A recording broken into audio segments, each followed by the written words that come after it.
আজ থেকে আওয়ামী লীগের নেতাকর্মীরা সারা দেশে হামলা চালাতে পারে এমন তথ্য দিয়েছে পুলিশের বিশেষ শাখা এসবি। তাই এই সময় বিশেষ সতর্কতা জারি করেছে আইন শৃঙ্খলা বাহিনী। গাড়ির চাকা ঘুরবে না, একদম কমপ্লিট শাটডাউন থাকবে সারা বাংলাদেশ। ঢাকা শহরকে অচল করে দেওয়া হবে, ঢাকা অবরোধ করবো শেখ হাসিনা সংগ্রাম পরিষদ। আমরা আগামী 10, 11, 12 সারা বাংলাদেশের জেলা উপজেলায় প্রতিবাদ এবং বিক্ষোভের ডাক দিয়েছি। আগামী 13 তারিখ সকাল সন্ধ্যা ঢাকা মহানগর, ঢাকা সিটিতে আমরা লকডাউনের আহ্বান জানিয়েছি। জয় বাংলা, জয় বাংলা। 13 তারিখ আর 14 তারিখ 15 তারিখ এটা বুঝি না, আমরা কোনো তারিখ বুঝি না। আমাদের নেত্রী যখন ডাক দিব তখন আমার জীবন দিতে প্রস্তুত। গুলি যদি 10,000 লাগে বুলেট কেন আবু সাইদ, আবু সাইদ আর শেখ হাসিনা মুক্ত করবো আমরা। দর্শক, আসছে 13ই নভেম্বর। কি ঘটতে পারে ঢাকাতে? মনে হয় মহা কোনো প্রলয় ঘটাতে যাচ্ছে আওয়ামী লীগ।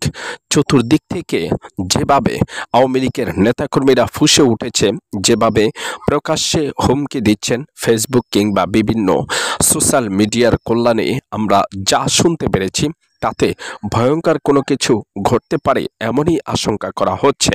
তবে সরকার পক্ষ রয়েছেন কঠিন সতর্কতা জারি নিয়ে। এরই মধ্যে স্বরাষ্ট্রমন্ত্রী, স্বরাষ্ট্র উপদেষ্টা তিনি যে সকল বক্তব্য দিয়েছেন এবং পুলিশ কর্মকর্তাদের থেকে যে সকল বক্তব্য উঠে এসেছে, এতে সহজ হবে না আওয়ামী লীগের 13ই নভেম্বরের যেই কর্মসূচি ঘোষণা করেছেন সেটিকে বাস্তবে রূপ দিতে। কারণ পুলিশ প্রশাসন একেবারেই সজাগ দৃষ্টি রেখেছেন বাংলাদেশ জামাত ইসলাম ও ছাত্র কল্যাণ পার্টি, এনসিপি ও বিভিন্ন রাজনৈতিক অঙ্গ সংগঠনের নেতাকর্মীরা সজাগ দৃষ্টি রেখেছেন রাজপথের প্রত্যেকটা অলিতে গলিতে। তবে আওয়ামী লীগের নেতাকর্মী ও সাধারণ জনগণ যারা আওয়ামী লীগ সমর্থিত, তারা বলছেন শেখ হাসিনা ডাক দিলে শুধু আবু সাইদ কিংবা মুগ্ধ নয়, তার চেয়ে কঠিনভাবেও যদি আমাদেরকে গুলি করে হত্যা করা হয়, তবুও আমরা শেখ হাসিনা ডাক দিলে রাজপথে নেমে আসব। কারণ আমরা সেটি দেখিয়েছি। আমরা মুজিবের সৈনিক। যেভাবে মুজিব পরাজিত হননি, সেভাবে আমরাও পরাস্ত হব না। এভাবেই বিভিন্ন রকমের কথা ও বিভিন্ন প্লেকার্ড নিয়ে, জটিকা মিছিল নিয়ে রাজপথে সমবেত হচ্ছে আওয়ামী লীগের নেতাকর্মীরা। এটি নিয়ে চতুর্দিকে সোশ্যাল মিডিয়াতে নানান আলোচনা ও সমালোচনা চলতেছে। তাহলে কি আওয়ামী লীগের লকডাউন সফল হবে? যদি লকডাউন সফল হয়, তাহলে আওয়ামী লীগের বিচারের যেই রায়ের তারিখ ধার্য করা হয়েছে সেটি কি কার্যকর হবে নাকি ব্যাহত ঘটবে, সেটি নিয়ে এখন জনগণের মাঝে সংশয় রয়েছে। তবে আওয়ামী লীগ যেভাবে মারমুখী ভূমিকায় আসতে শুরু করতে চাইছেন, সেটি যদি সফলভাবে করতে পারেন, তাহলে অন্যান্য যারা আছেন কিংবা সমন্বয়ক ও ডক্টর ইউনূসের সরকার, তাদের জন্য কতটা হুমকি ও বিপজ্জনক সেটি কিন্তু বলাই বাহুল্য। তবে এ নিয়ে চলছে বিভিন্ন আলোচনা সমালোচনা। কোনোভাবেই আওয়ামী লীগকে রাজপথে ঢুকতে দেওয়া হবে না। তবে আওয়ামী লীগের নেতাকর্মীদেরকে বিভিন্ন বাসায় তল্লাশি করে খুঁজে বের করা হচ্ছে আওয়ামী লীগের নাশকতা করার যে সকল সরঞ্জাম নিয়ে শহরে তারা সমবেত হয়েছে, সে সকল সরঞ্জাম, গাড়ি কিংবা বাসা, ফ্ল্যাট কিংবা মেস, সব জায়গাতেই চলছে তল্লাশি। তন্ন করে খুঁজে বের করা হচ্ছে আওয়ামী লীগের নেতাকর্মীদেরকে। তবে শেষ পর্যন্ত কারা সফল হয় এটি দেখার অপেক্ষা। আর মাত্র একদিন, আগামীকালকেই দেখা যাবে সবকিছুর বাস্তব রূপ। যদি সরকার ব্যর্থ হয়, সফল হয়ে যাবে আওয়ামী লীগ। যদি আওয়ামী লীগ ব্যর্থ হয়ে যায়, সফল হয়ে যাবে সরকার। আর যদি আওয়ামী লীগ ব্যর্থ হয়, তাহলে হাসিনার বিচারের যেই নির্দেশ কিংবা আদেশ, সেটি কিন্তু আগামীকালকেই জারি করা হবে। হাসিনার বিচারের রায় ঘোষণা করা হবে। আর এতেই কিন্তু বিভিন্ন নেতাকর্মীদের এখন বেহাল পরিস্থিতির শিকার হয়েছে। এদিকে গোপনে রাতে ঝটিকা মিছিল করতে দেখা যাচ্ছে শহরের বিভিন্ন অলিগলিতে আওয়ামী লীগের নেতাকর্মীদেরকে। সেনাবাহিনীর প্রচুর টহল রয়েছেন, পুলিশের রয়েছে সদাই তৎপরতা এবং জামাত ও বিএনপি অঙ্গ সংগঠন ও বাংলাদেশের যতগুলো পার্টি আছে, তাদের সজাগ দৃষ্টি রয়েছে রাজপথের প্রত্যেকটা অলিতে গলিতে।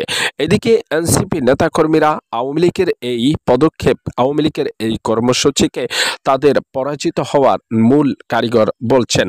তবে পুলিশের টহল থাকলেও বিভিন্ন জায়গাতে যে ঝটিকা মিছিল দেখা যাচ্ছে, সেখানে নতুন করে পুলিশ যেই ভূমিকা পালন করছেন, যে বিভিন্ন ফ্ল্যাট, বাড়ি কিংবা বাসাতে টহল দেওয়া হচ্ছে এবং গাড়িতেও টহল দেওয়া হচ্ছে।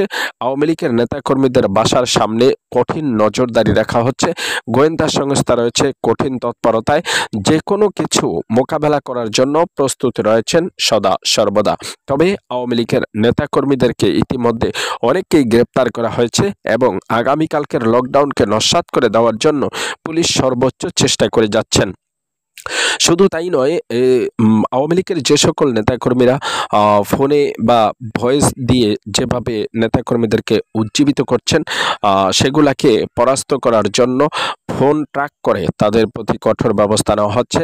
কঠোর ব্যবস্থা নেওয়া হচ্ছে সাইবার ক্রাইম যারা করছেন তাদের, এবং সোশ্যাল মিডিয়াতে যারা আওয়ামী লীগের এই সমস্ত পেজ শেয়ার করছেন, নিউজগুলা শেয়ার করছেন, তাদেরকেও কঠিন ব্যবস্থা নিয়েছেন সরকার। তবে শেষ পর্যন্ত সফল হয় নাকি ব্যর্থ সেটি দেখা যাবে আগামী একদিন পরেই। 13 তারিখ, আজকে 12 তারিখ, আগামীকালকেই দেখা যাবে সর্বোচ্চ সতর্কতার পরেও আওয়ামী লীগ তাদের কর্মসূচি কতটা বাস্তবায়ন করতে পেরেছে।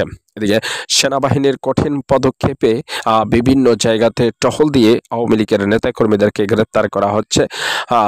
দর্শক, শুধু এতটুকুই নয়, আপনারা সকলেই জানেন সাবেক প্রধানমন্ত্রী শেখ হাসিনা ভারত থেকেই লকডাউনকে সফল করার জন্য যেই বিবৃতি দিয়েছিলেন, সেই বিবৃতি কিন্তু আওয়ামী লীগের যেই প্রবাসী কল্যাণ সম্পাদক আছেন, তিনি কিন্তু এটি নিয়ে আবার কথা বলেছেন। জাহাঙ্গীর কবির নানক, আপনারা সকলে যাকে চিনেন, তিনি লকডাউনের এই ঘোষণা দেন এবং আওয়ামী লীগের নেতাকর্মীদেরকে এই লকডাউন সফল করার জন্য সর্বোচ্চ সতর্কতা জারি রেখে সঠিকভাবে এই লকডাউন যেন বাস্তবায়ন করতে পারে, এই জন্য রাজপথে সকল নেতাকর্মীদেরকে নেমে আসতে বলা হয়েছে। তবে আওয়ামী লীগের অনেক নেতাকর্মীরা পালিয়ে থাকলেও সাধারণ কর্মীরা কিন্তু রাজপথে রয়েছে। কেউ কেউ বলছেন যদি জীবন দিতে হয়, আবু সাইদ মুগ্ধ নয়, এর চাইতেও কঠিনভাবে যদি জীবন দিতে হয় তাতেও আমরা প্রস্তুত, শুধুমাত্র নেত্রীর ভাষণের, নেত্রীর নির্দেশের অপেক্ষায় রয়েছি। দর্শক, আজকের ভিডিওটি এ পর্যন্তই। আগামীকালকে কি ঘটবে তার প্রত্যেকটা মুহূর্তের আপডেট পাওয়ার জন্য আমাদের চ্যানেলেই চোখ রাখুন। আজকের মতো এখানে বিদায় নিচ্ছি। সকলে ভালো থাকবেন, সকলের সুস্বাস্থ্য কামনা করছি। আল্লাহ হাফেজ।